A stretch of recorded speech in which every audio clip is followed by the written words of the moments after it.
Welcome to CARICOMP Insider, where high-tech facial recognition meets real-world intelligence.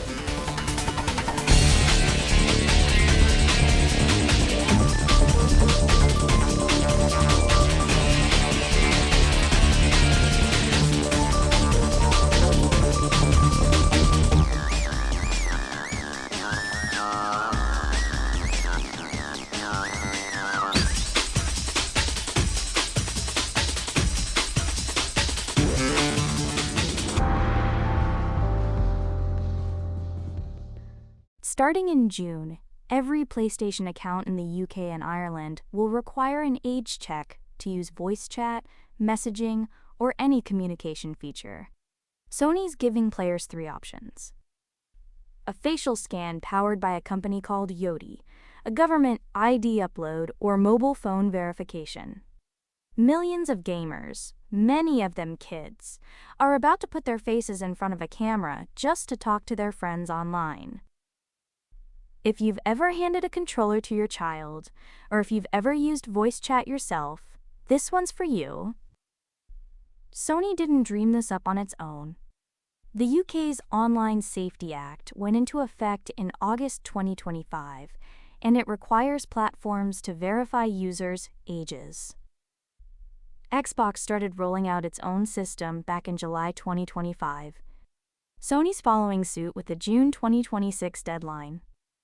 And California's Digital Age Assurance Act, signed late last year, requires age checks at account creation starting January 1, 2027, which means this isn't staying in the UK.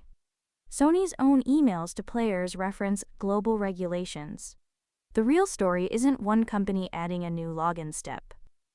It's that governments are building the legal scaffolding for facial biometric checks across every major consumer platform, and the platforms are complying. So the question running through all of this is straightforward. Once the cameras are on, what else do they get used for? Sony's version is actually narrower than what other companies have tried.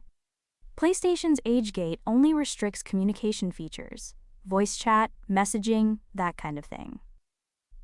It doesn't block game purchases or store access. That's a deliberate choice, and it's probably why Sony hasn't faced the same backlash that hit Discord and Roblox. Discord announced platform-wide age verification and watched users leave. Subscriptions got canceled. The company eventually delayed its rollout to the second half of 2026 and promised more transparency about how it collects data. Roblox ran into its own implementation problems. Sony, by keeping the scope tight, avoided that kind of friction, at least so far. Now the facial scan option. The technology behind it is called facial age estimation, and it's different from facial recognition. Facial recognition tries to figure out who you are. Age estimation just tries to figure out how old you are. It analyzes features like wrinkles and skin texture, and AI models can typically estimate someone's age within about 2 to 3 years. According to NIST benchmarking, the average error for estimating whether someone is 18 is roughly a year and a quarter under controlled conditions. A year and a quarter. That's actually more precise than most people would guess. Yoti, the company providing Sony's facial scan, says its system doesn't store identifiable data. It estimates your age and discards the image. Supporters argue that makes it more privacy protective than uploading a government ID, which creates a database of documents tied to real identities. But accuracy isn't uniform across everyone. The Electronic Frontier Foundation has criticized facial age estimation for performing worse on minorities and women. NIST's own 2024 report flagged those demographic gaps. If you're a teenage girl with darker skin, the system might not read your age as reliably as it does for a 30-year-old white man. That's not a hypothetical. It's in the data. For compliance teams, that creates legal exposure.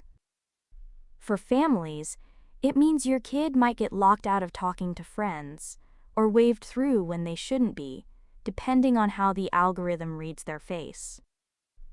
There's another layer. Researchers at Syracuse University have pointed out that these systems are, in their words, highly susceptible to spoofing. Someone can hold up a printed photo, a silicone dummy face. Simple presentation attacks can fool the camera. So the system that's supposed to keep kids safe can be beaten by a teenager with a printer. That raises a hard question about whether these laws actually protect minors or just create the appearance of protection while normalizing biometric data collection. And the momentum is building fast. Sony, Microsoft, and Nintendo have all committed to a safer gaming initiative. California's law kicks in at the start of 2027. Multiple U.S. states and countries adopted similar legislation through 2025. Within the next 12 months, facial age checks could be standard across gaming, social media, and streaming platforms. The part most people haven't thought through is this. None of this was driven by user demand. No wave of gamers asked Sony to scan their faces. Regulation created the requirement, and compliance built the infrastructure. Once that infrastructure exists across hundreds of millions of accounts, the cameras, the AI models, the legal frameworks, the cost of expanding it to new purposes drops to almost nothing. The question stops being, should we collect facial data, and becomes, how narrowly can we limit what it's used for? So governments told platforms to verify ages. Platforms built systems that scan your face. Those systems now sit inside the accounts of millions of people who never asked for them. Whether you're evaluating vendor contracts or just setting up your kid's PlayStation, the same thing matters. The camera's already pointed at you. What it gets used for next depends on decisions being made right now, in legislatures, in boardrooms, and on your screen. The written version goes deeper, links below. Now you know something most people in this industry don't. Use it. And when you're ready to put it to work, caracomp.com. We'll see you tomorrow.